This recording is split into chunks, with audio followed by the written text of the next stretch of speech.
মিষ্টি তৈরি করা হচ্ছে। মিষ্টি তৈরি করে কিভাবে সেটার ভিডিওটি করলাম। যখন একজন মিষ্টির ছানা অল্প অল্প করে ঘষছেন এবং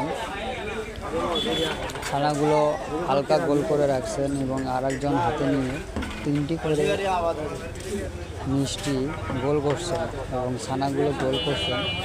এগুলো এখন এইভাবে গোল করে পুরো ট্রেটা সাজাবে।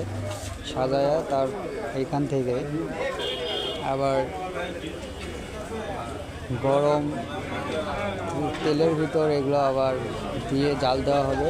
জাল দেওয়ার পরে এখান থেকে আবার উঠায়া পদ্ধতিক্রমে এগুলো আবার চিনি রস করে সে রসের ভিতরে দেওয়া হবে।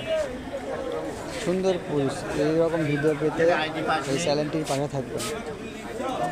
আইডি আসবে।